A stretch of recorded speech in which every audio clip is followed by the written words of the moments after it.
Buenas noches, amigos. Arrancamos la emisión del Comercio TV con una gran noticia. Es que Richard Carapaz es el nuevo líder de la montaña en el Tour de Francia, junto a su compañero de equipo, el polaco Michel. Ganaron la etapa 18 en una carrera que la dominaron desde los primeros kilómetros. Veamos. En un abrazo que se ganó las portadas de todos los medios, así fue como los pilotos del equipo Ineos Grenadier conquistaron la última etapa de montaña del Tour de Francia. Con un tiempo de 4 horas 47 minutos y 33 segundos, Richard Carapaz y Michał Kwiatkowski cruzaron la meta juntos y le dieron el 1-2 del podium a su equipo en la etapa 18. El ecuatoriano coronó primero el Plateau Guez-Liège y consiguió sumar 74 puntos y así vestir el maillot blanco con puntos rojos, galardón que se le otorga al ciclista más fuerte en la escalada de montaña. Disfrutando, ¿no? Disfrutando hoy, sobre todo, pues que han sido 3 días que yo he tratado de venir buscando el título por la victoria, ¿no? Y hoy pues ha llegado con Kwiato, y también pues hemos tratado de buscar o de pelear la montaña. Y así ha salido, ¿no? Y ahora pues mira, estamos disfrutando de este maillot y lo vamos a defender pues mientras no sea posible. A 3 días para que termine la gran vuelta, la tabla general mantiene como líder al esloveno Primož Roglič, mientras que nuestro compatriota sigue en 13ª posición a 17 minutos con 48 segundos de diferencia. En su cuenta de Twitter, Richard Carapaz reconoció el trabajo en equipo que realizó junto a su compañero y agradeció el apoyo que le brindan sus seguidores, con quienes se comprometió a defender el jersey de montaña y subirse al podium este domingo en París. Informó Mauricio Sánchez. Qué gran gesto este ciclista ecuatoriano que nos hace sentir orgullosos. Sacrificio, humildad es lo que nos ha demostrado Carapaz, sobre todo en estos momentos donde ese desempeño, esa humildad que ha caracterizado a este atleta nos llena todavía más de fortaleza para seguir adelante de nuevos días mejores. Gracias, Richard Carapaz, por dar esa alegría a nuestro país. Y ahora vamos a cambiar de ámbito informativo. Una vez efectuada la convocatoria a elecciones generales, cuyo texto fue aprobado por todo el Pleno del Consejo Nacional Electoral, desde este viernes, durante 20 días, arranca el periodo de inscripciones de las candidaturas. Son 13.099.150 ecuatorianos habilitados para acudir a las urnas del próximo domingo 7 de febrero para elegir presidente y vicepresidente, 137 asambleístas, 15 nacionales, 116 provinciales y 6 del exterior, así como 5 representantes del Parlamento andino. Exhortamos a los candidatos y candidatas para que no se pierda de vista las nuevas disposiciones legales que se enmarcan en las últimas reformas al Código de la Democracia, haciendo énfasis que la violencia política será sancionada. A pesar de desacuerdos entre los miembros del Consejo Nacional Electoral CNE, finalmente la convocatoria fue aprobada con 5 votos, es decir, por todos. Con esto, desde este viernes 18 de septiembre hasta el 7 de octubre, arranca el periodo de inscripción de candidaturas, que se lo podrá efectuar de forma telemática o presencial en las delegaciones provinciales. Y que los ecuatorianos decidamos a las mejores autoridades, que Dios guíe el pensamiento de cada uno de los votantes, porque ya es hora que nuestro país salga adelante. El cronograma para el proceso de juicio político contra el presidente del Consejo de Participación Ciudadana y Control Social, Cristian Cruz, fue aprobado por la Comisión de Fiscalización de la Asamblea Nacional. La fecha en la que deberá comparecer el interpelado será este 29 de septiembre.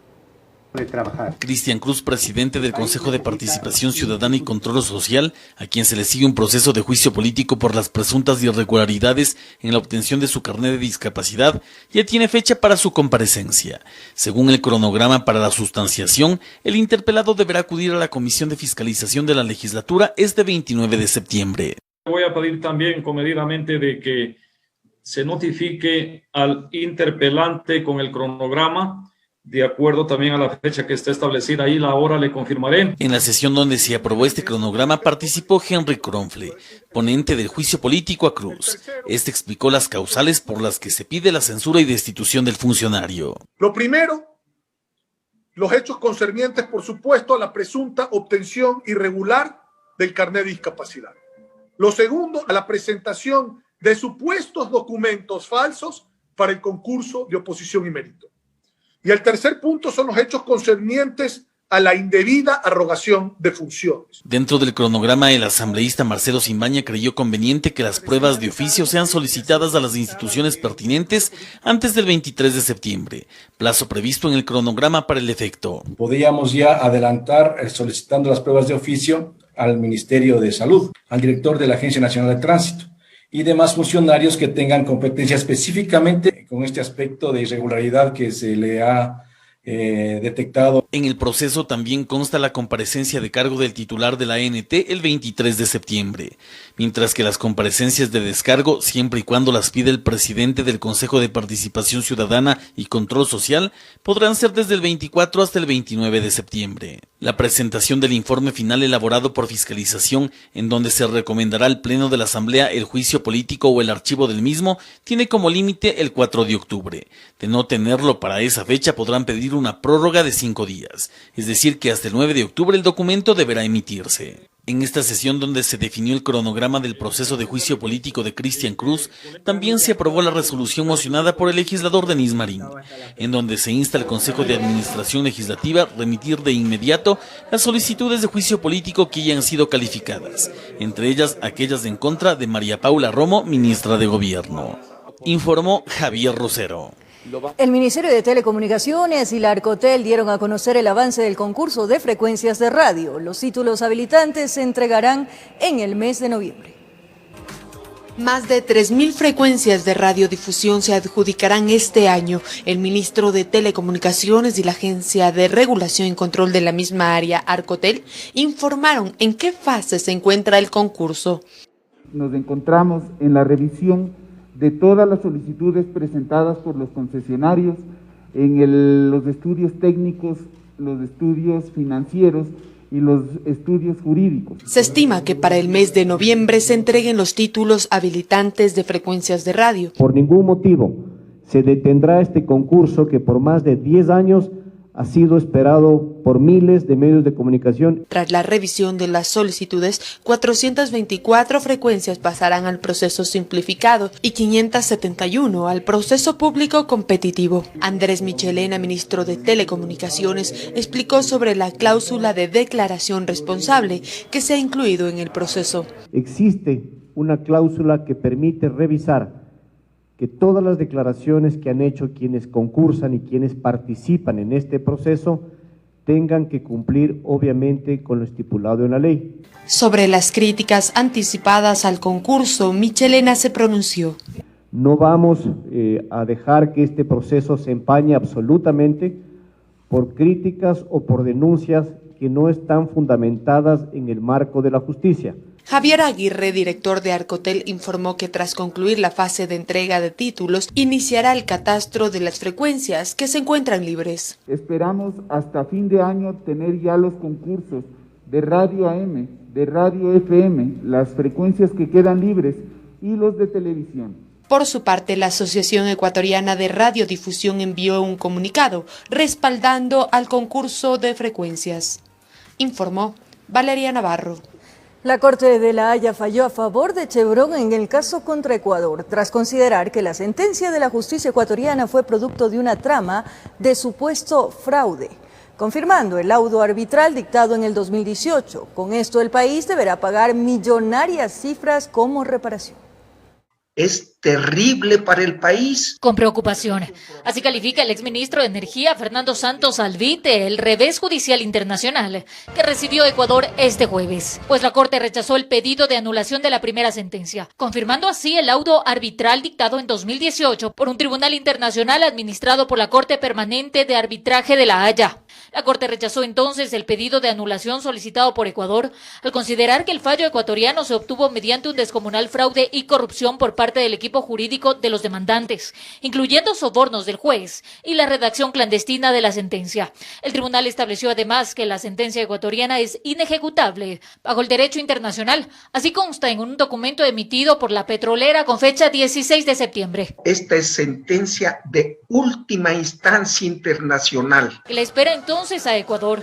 Más deuda, explica el exministro, pues al ser una sentencia de última y definitiva instancia, Ecuador deberá acarrear con todos los costos en los que ha incurrido la petrolera exponiendo el fraude en su contra. Los gastos comprobables en abogados y técnicos, que son cientos de millones de dólares. Además del pago a los daños morales. Porque la condena moral que nos podría venir podría ser de más de 1.000 millones de dólares. Deuda que será establecida por el Tribunal Internacional en los próximos meses y que Ecuador obligatoriamente tendrá que cancelar. Nos pueden embargar cualquier bien en cualquier parte del mundo. El Fondo Monetario no nos daría un centavo porque ese dinero sería embargable.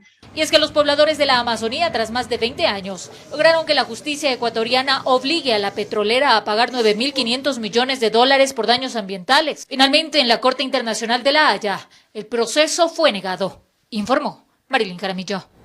Las autoridades continúan realizando diligencias legales por presunto peculado en la adquisición de insumos médicos en el Hospital Teodoro Maldonado Carbo del IES en la ciudad de Guayaquil. Se llevan a cabo nuevas diligencias en el Hospital Teodoro Maldonado Carbo del Instituto de Seguridad Social. El fiscal encargado de realizar la investigación cuenta que todo gira en torno a un presunto delito de peculado. Para ello, agentes policiales ingresaron a la Casa de Salud durante horas de la mañana de este jueves 17 de septiembre. Recopilaron documentación que tendrían que ver con convenios de pago ante la compra de insumos médicos. En compañía de peritos de criminalística, a efectos de poder recabar la información concerniente a los convenios de pago que Fiscalía viene investigando con respecto a unos sobreprecios y que esto ha originado una investigación por el delito de peculado. La diligencia se la dispuso en virtud de contrastar cierta información respecto a ciertos proveedores quienes han mencionado, al ser convocados a diligencias en la Fiscalía, de que ellos no han presentado ninguna proforma y que es más, se han atrevido a decir que no es su firma, que no es el modelo de factura que utilizan para su empresa. Que toda la evidencia ingresará en cadena de custodia, de ahí serán entregadas al juez. La forma o el diagrama de cómo están presentadas las facturas que constan dentro del proceso no son iguales a las que ellas emiten cuando hacen una cotización con respecto a los productos que ellos proveen en sus empresas. Son insumos médicos, sin embargo, uno de ellos también se atrevió a decir que la última vez que realizó algún tipo de negocio con el hospital fue en el año 2017. Recordemos que uno de los convenios que Fiscalía investiga es en el año 2018. El fiscal César Suárez, encargado del proceso, asegura que aún se deben ejecutar más diligencias para obtener resultados de las indagaciones. Tiene aproximadamente más de 90 días y en la actualidad inició la instrucción formulándole cargo a 8 personas. En la actualidad se vincula a 16 personas, teniendo 24 personas procesadas. Informó Julio César Saona. 9 personas fueron detenidas en varios operativos en Guayaquil. A estas personas se las acusa de formar parte de una organización dedicada a estafar. Se hacían pasar como funcionarios públicos y ofrecían créditos a los emprendedores. La necesidad de muchos ciudadanos por iniciar sus propios emprendimientos los hizo presas fáciles para esta organización, que empezó a reclutarlos asegurando que eran trabajadores de entidades públicas y les ofrecían ayudarlos a obtener créditos. A nombre de la entidad pública Ban Ecuador, tomándose nombre de la Vicepresidencia de la República, habrían estado organizados para ejecutar reuniones con ciudadanos de bajos recursos. Se tuvo conocimiento que serían aproximadamente 2.000 personas las afectadas, quienes aceptaban pagar entre 80 y 100 dólares bajo la promesa de que les ayudarían a conseguir préstamos de hasta 10.000 dólares. Créditos que hasta la fecha jamás fueron entregados, no tenían ninguna validez, no estaban vinculados de ninguna forma ni con Ban Ecuador como tal, mucho menos con la Vicepresidencia de la República. La astucia los hizo llegar hasta las redes sociales, donde publicaban imágenes relacionadas a la supuesta actividad que ellos desempeñaban. Pero fue en estas mismas plataformas digitales donde empezaron a ser denunciados por parte de sus víctimas. Se tomaron fotografías en el interior de esta organización de Ban Ecuador, de esta institución, y pues con eso ellos indicaban que ellos trabajan ahí. La Unidad de Delitos Aduaneros y Tributarios ya había iniciado una investigación en contra de ellos desde el mes de enero del presente año, pero la pandemia hizo que el proceso se extendiera más de lo esperado. Lastimosamente, en el tiempo de pandemia, estas personas no realizaron esta actividad, pero una vez que se realizó ya la nueva normalidad, estas personas seguían realizando este tipo de propuesta de emprendimiento. Ninguno de ellos trabaja en Ban Ecuador y mucho menos en la Vicepresidencia de la República. Ahora se espera que en el transcurso de las horas se sumen más denuncias en contra de los 9 implicados. Se estima que en total habrían logrado más de $100.000, producto de esta estafa. Bueno, las 9 detenciones fueron hechas en Guayaquil, Durán, Daule y Lomas de Sargentillo, pero la operación de este grupo delictivo fue en Manabí, fue en Los Ríos, en El Oro y la provincia del Guayas. Informó José Morales. El Comité Empresarial Ecuatoriano exhorta al presidente de la República, Lenín Moreno, vete parcialmente el Código de la Salud, porque la Asamblea Nacional, en su aprobación, no habría tomado en cuenta ciertos aspectos que perjudican a varios sectores, como el farmacéutico y el de contratación pública, entre otros. Este 25 de septiembre se cumple el plazo para que el presidente de la República, Lenín Moreno, vete parcial o totalmente el Código de la Salud aprobado por el Legislativo el pasado 25 de agosto, luego de 8 años. Y mientras se acortan los días, crece la preocupación en el Comité Empresarial Ecuatoriano, que deposita su confianza en el primer mandatario, a quien le hacen llegar sus inquietudes. La creación del Consejo Nacional de Salud, en la cual están todos los entes regulados, menos los representantes de fármacos y dispositivos médicos.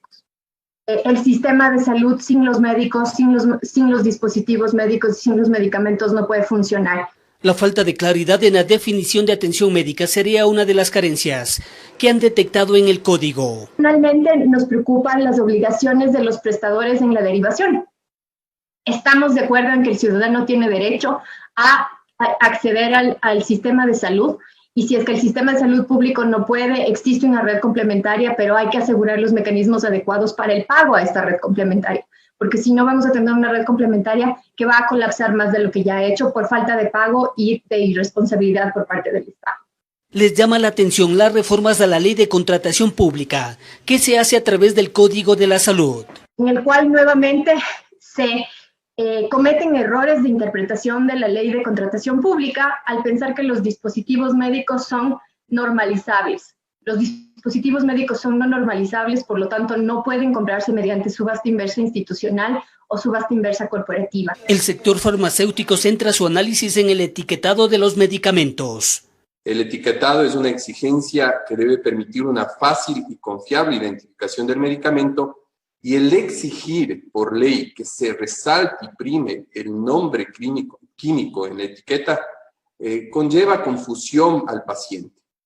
Están a la espera de poder concretar mesas de trabajo con el Ejecutivo, en el cual están recogidos los principales reparos y estamos demandando a la Presidencia de la República entonces que actúe en consecuencia y que haga y elabore un veto parcial. Informó Héctor Romero.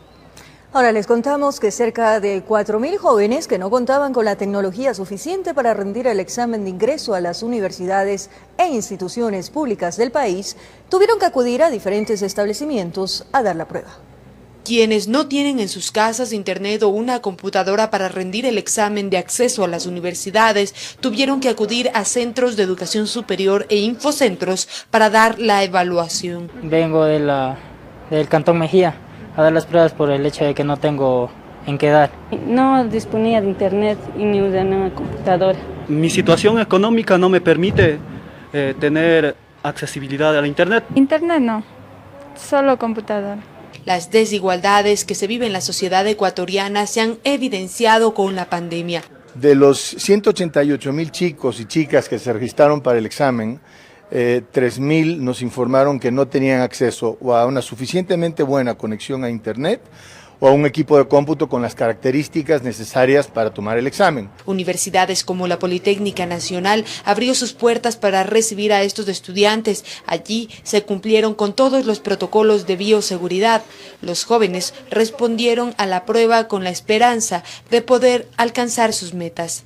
Me gustaría estudiar la carrera de matemáticas. Ingeniería civil, eso es lo que siempre me ha gustado y quiero cumplir ese sueño. Durante el examen virtual que se rindió a nivel nacional, autoridades registraron algunas irregularidades. Ha habido algunos chicos que se los ha expulsado de la plataforma, porque, por ejemplo, no se puede usar buscadores, etcétera. Universidades analizan la situación de sus estudiantes, pues solo en la Politécnica de los 8.000 universitarios, al menos 1.000 no cuentan con suficientes herramientas tecnológicas para su estudio. Ante esta problemática, la CENESID asegura que busca soluciones. En vez de dar becas de manutención para la presencialidad, se han dado becas tecnológicas, con lo cual hemos incrementado la cobertura.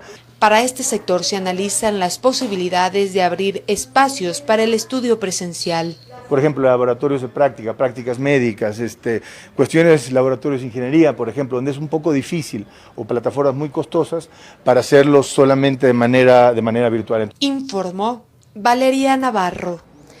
El fuerte aluvión registrado en el sector de Pomasqui dejó como resultado varias afectaciones en casas, locales comerciales, vehículos y en un colegio. Las labores de limpieza para habilitar la avenida Manuel Córdoba Galarza tomaron varias horas. Viendo qué pertenencias podía rescatar, encontramos aún en shock a Mónica Andagoya.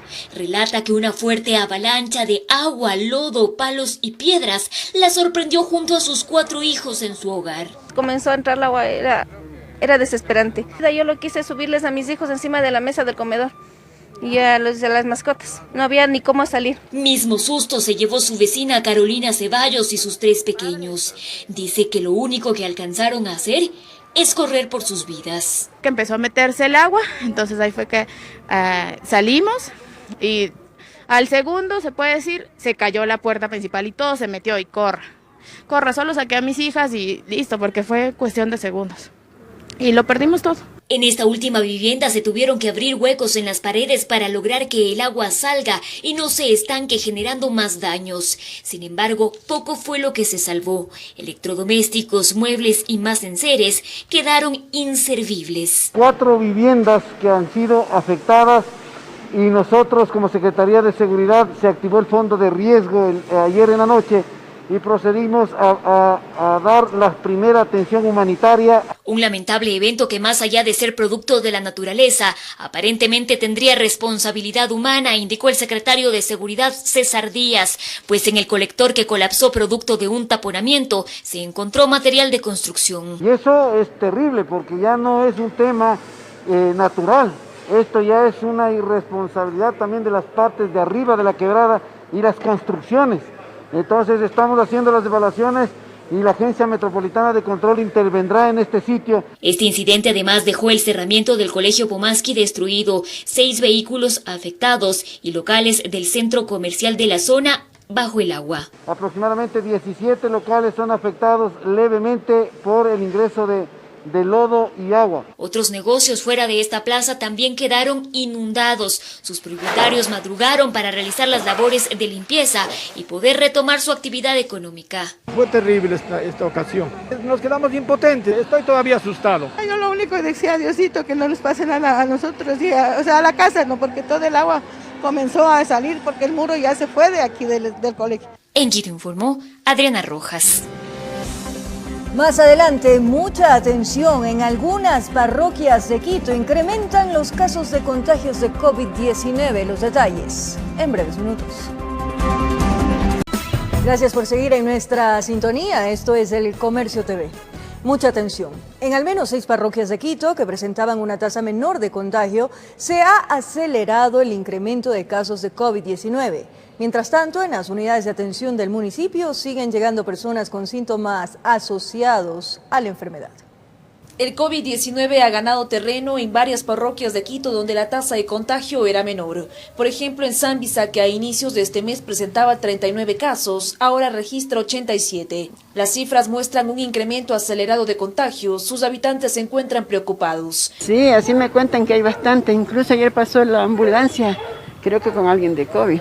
En el Parque Central de Zambisa están letreros informativos de medidas preventivas. Los vecinos tratan de no exponerse mucho y si salen, lo hacen con los cuidados. Tengo temor del contagio y yo cuando me voy a la casa, yo la verdad bastante utilizo las botas de caucho, el traje y todo eso. Al otro lado de la ciudad, en el sur de Quito, en la parroquia de Chimbacalle, en los últimos 15 días, 800 son los nuevos contagios. Los vecinos lamentan que la indisciplina genera el aumento de casos. Bastante preocupante. El problema justamente, les digo, es el desorden, les digo, de parte de la misma gente. La misma problemática se registra en las siguientes parroquias: Yoa con 40 casos COVID-19, Tumbaco 380 casos, Itzimbia 465 y Conocoto 962 contagios. Mientras que en los puntos instalados por el municipio de Quito, en los sitios más conflictivos, siguen llegando personas con síntomas asociados al COVID. En los días anteriores, dolor de cabeza, un poquito de dolor de la garganta. Los testimonios relatan que al menos un conocido o miembro de la familia ya contrajo el virus. Por lo tanto, buscan hacerse una prueba PCR. 2 compañeros de nosotros salieron positivos. Entonces, para salirse de dudas, preferí evitar para que la familia esté bien. Hasta el momento, Quito registra 28.060 casos positivos de coronavirus, informó Priscila Cadena.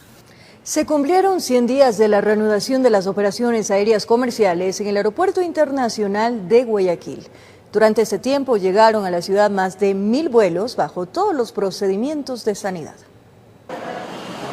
Por el momento, el 15% de las operaciones del Aeropuerto José Joaquín de Olmedo de Guayaquil se encuentran funcionando. Esto tras haberse cumplido los 100 primeros días desde que se reiniciaron las operaciones aéreas comerciales. Desde el 1 de junio al 10 de septiembre llegaron a Guayaquil 2.154 vuelos comerciales, transportando a 106.595 pasajeros, de los cuales el 69% corresponden a vuelos internacionales y el 31% restante a vuelos nacionales. El mes de agosto terminamos con el 15% de la cantidad de pasajeros que transportábamos el año 2019. Pasamos 75 días sin operaciones y luego de la apertura de las operaciones debemos tomar en cuenta que la mayoría de países del mundo no abrieron sus fronteras. Las medidas de bioseguridad siguen vigentes tanto en los exteriores como interiores de la terminal aérea. En tanto, en el área internacional existe personal especializado del Ministerio de Salud Pública revisando la documentación del pasajero en torno a la prueba COVID que se ha efectuado.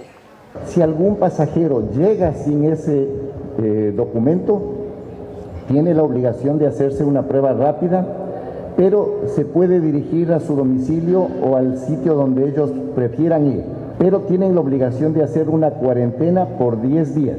En el caso de los vuelos nacionales, todo pasajero que llega a Guayaquil debe llenar un formulario de salud que ha sido enviado por el municipio de Guayaquil. Se ha establecido la operación del 53% de las aerolíneas internacionales y el 66% de las aerolíneas nacionales. El primer país que abrió, o el primer país al cual llegamos fue Estados Unidos. Y posterior a eso se abrieron las fronteras con Europa. Lo que ocurre realmente con Europa es que actualmente únicamente pueden volar los residentes europeos. De los que estamos esperando sería Chile. Panamá permitió hacer vuelos con escala. Estamos muy próximos también a que Bogotá abra su aeropuerto. Todo pasajero que ingresa o sale debe someterse a las rigurosas medidas de bioseguridad. Normal, hacerte la prueba en un centro de salud, será pagado como sea para poder la prueba correspondiente, traerlas para acá para que puedas pasar. ¿La prueba se hizo? Claro, negativo me salió. Me lo hice en Elche, me costó 120 y me salió negativo y la tuve que presentar para poder viajar. De esta forma se resalta el trabajo ejecutado en manera de seguridad, salud y el bienestar de quienes ingresan a Guayaquil, informó Carlos Julio Gurumendi. La policía está tras la pista de 2 sujetos que aparecen en un video captado por una cámara de seguridad donde se observa cómo los hombres disparan a la cabeza de una de sus víctimas, quien intenta evitar un robo. Veamos. En el video viralizado en las redes sociales se observa como dos hombres están conversando fuera de un auto con absoluta normalidad. Son dos amigos, y es que hasta ese momento no pasa es nada. Sin embargo, asoman en escena otros dos sujetos y van directo donde los hombres que conversan. Al parecer forcejean y entonces empiezan a robar en el carro una vez abierto. Sin embargo, en un descuido, una de las víctimas sale apresurada a carrera para evitar ser asaltado. Y uno de los zampones entonces responde con un tiro directo a la cabeza, pero afortunadamente no logra su cometido. Por suerte no recibió ningún impacto, pero la acción delictiva se cometió. Video que ya se encuentra en manos de las autoridades y se está investigando precisamente a los sujetos. De lo que tenemos información, estas dos personas serían el residuo de un grupo delincuencial. Pues al parecer los hombres transcurren por Conocoto y en distintas partes de la ciudad capital en un vehículo pequeño. Es por ello que ya se han activado todos los protocolos para dar con la captura. Se ha activado 6 botones de seguridad en el sector. Se ha establecido un chat comunitario para poder dar una respuesta más veloz en este sector. Y es que sorprende la frialdad, la crueldad con la que actúa la delincuencia, pues no les importa utilizar armas de fuego con tal de lograr sus fechorías. Informó Marilyn Jaramillo. Una bebé de tan solo 3 meses murió en un accidente de tránsito ocurrido en el cantón Santa Ana, en la provincia de Manabí. Otras 6 personas resultaron heridas. De esta manera se podía apreciar al elemento policial del grupo de operaciones motorizadas, sosteniendo entre sus brazos por más de 1 hora al cuerpo sin vida de una bebé de aproximadamente 3 meses, luego de que el vehículo en el que viajaba con su familia perdiera pista y se accidentara. Según uno de los sobrevivientes, el vehículo había sido fletado por la familia y de regreso a Puerto Viejo, a la altura de un cerro, el chofer intentó bajar de retro, pero se quedó sin frenos. Se tuvo que meter para allá para que si no nos matábamos todos. Pero que él nunca dijo que no tenía freno, que si él dice que tenía freno yo me quedo allá arriba. Mi sobrino no hubiese muerto. 6 de las 9 personas que viajaban en la camioneta fueron trasladadas hasta la sala de emergencia del cantón Santa Ana, en Manabí. Horas más tarde se confirmó que la mayoría de los heridos se encuentran estables.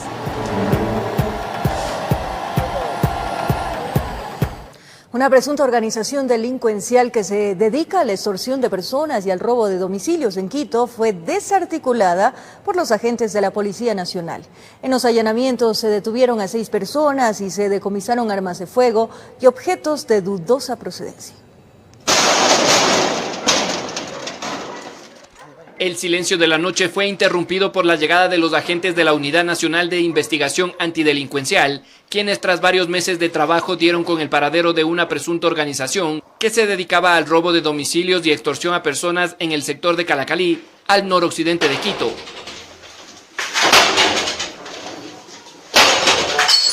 Denuncias ciudadanas alertaron a los uniformados de varios individuos que se apoderaban de fincas de la zona y luego mediante llamadas telefónicas extorsionaban a sus dueños para que se les entregara grandes cantidades de dinero para devolverles el inmueble. Es así que el día de hoy, en horas de la madrugada, se procede a coordinar un operativo conjunto con la finalidad de ingresar a mencionado a Hacienda para dar con la captura de las personas que se encontraban actuando al margen de la ley. Ante la llegada del personal policial, los individuos respondieron con varias detonaciones de armas de fuego, para luego intentar huir del lugar por los matorrales de la hacienda. Inmediatamente fueron neutralizados por los grupos tácticos. Como resultado del operativo, se tiene la aprehensión de 2 ciudadanos de nacionalidad ecuatoriana, 2 armas de fuego tipo carabina, teléfonos celulares, cartuchos de carga múltiple, documentos personales, prendas de vestir de uso militar. En otro sector de la capital también fueron detenidos otros 4 sujetos, quienes se aprovechaban de la soledad de la noche para ingresar a domicilios, locales comerciales y vehículos para sustraer los objetos más valiosos. Estos ciudadanos ingresaban a los domicilios, inmovilizaban a sus víctimas y sustraían todos los bienes de valor. Las investigaciones policiales determinaron que los objetos sustraídos eran almacenados en varias bodegas del sur de Quito y luego comercializados en lugares clandestinos. Esta vez a los delincuentes el sueño les jugó en contra y fueron ellos los sorprendidos, quienes tendrán que responder ante la justicia por sus actos ilegales, informó Mauricio Sánchez. Y una persona falleció y otra resultó herida luego de que un muro se desplomó. El hecho sucedió en la parroquia de Pomasqui, en el norte de Quito. Un adagio suena de generación en generación y manifiesta que nadie muere a la víspera. Haciendo alusión a ese texto, se intenta comprender lo que a veces no se puede explicar. Se ha podido verificar la caída del muro sobre 2 personas. Una persona femenina al momento fallecida y otra persona masculina siendo atendida por una ambulancia. Es lo que nos refieren de personas del lugar, han estado circulando por la vereda y el muro ha caído en este momento. Es ahí cuando la gente cuestiona el destino, del por qué estas personas no pudieron caminar por el lugar antes de que la estructura de piedra caiga, o en su defecto, por qué el pesado material no se desplomó después de que pasen. Tarde de hoy, aproximadamente a las 15 horas con 10 minutos, en el sector de Las Tolas de Pomasqui, ocurrió un colapso de un muro, de un cerramiento de una vivienda privada. Nadie muere a la víspera se queda grabado en la memoria. No podía ser antes ni después. La mala hora para los 2 transeúntes fue las 15 con 10 minutos. Y nada, ni un presentimiento del uno o una corazonada del otro pudo posponer sus pasos firmes hasta llegar a lo inevitable. Parece que habían estado esperando algún vehículo y de sorpresa se les cayó el por encima. Si bien en el periodismo es lo correcto contar los sucesos y no calificarlos, es la propia gente la que dice qué lamentable hecho. Lejos de aquello, las primeras presunciones señalan que producto de la fuerte lluvia del pasado miércoles, el muro pudo verse afectado. De ahí que piden a los propietarios de las viviendas revisar el estado de las construcciones para que tal vez los desperfectos junto con el azar de la vida no vayan a cobrarse otras víctimas. Informó Javier Rosero. La Fundación Jonathan llegó hasta el sector de Checa para entregar ayuda a una adulta mayor quien sufre de Alzheimer sumado de otras enfermedades. Es una familia de escasos recursos económicos que debe afrontar las inclemencias de la situación y el desempleo. La mujer que usted ve aquí sentada y prácticamente fuera de sí es una adulta mayor en situación vulnerable. Enferma, sin cura, cuentan sus hijas. Y sus piernitas. No puede caminar, le tiembla todo el cuerpo, era muy difícil movilizarle. Se le hizo por ahí ver, de alguna manera se le hizo ver, pero no tiene ya cura. Además de que tiene un cuadro agudo de Alzheimer, su salud se ha ido deteriorando con el paso de los años y en casa poco pueden hacer. ¿Pero no le han llevado a un médico? No. ¿Por qué? Por la falta de dinero. Ella cobra el bono y con eso nos alcanzamos hasta el mes con la comida y no alcanza para pagar un médico. La situación en la que viven es difícil. No cuentan con los recursos necesarios. En un mismo cuarto comparten las camas y la cocina, pues no pueden pagar un lugar más grande. Una de sus hijas, quien se hace cargo de ella, perdió su trabajo por la pandemia. Además de que deben afrontar los gastos en comida, arriendo y educación. Yo perdí mi trabajo, tengo 2 niños estudiando. Como le comentaba, el padre de mis hijos sufre una discapacidad que le es imposible ayudarme con dinero. El frío por las noches es insoportable, comentan. La casa no tiene ventanas ni puertas. Sin embargo, frente a la adversidad pudieron tomar contacto con la Fundación Jonathan, quienes llegaron con la ayuda para esta mujer de la tercera edad. Pero a pesar de la distancia, a pesar de las dificultades, hemos llegado con una silla de ruedas, colchón, medicinas, pañales. Y es que hoy más que nunca son necesarias, indispensables las ayudas. Usted que se encuentra en este momento observando este caso, y si está en posibilidades de ayudar, puede hacer llegar cualquier contribución a la cuenta corriente 3267968204. Seguro las personas de escasos recursos económicos se lo van a agradecer de todo corazón. Informo, Marilyn Jaramillo.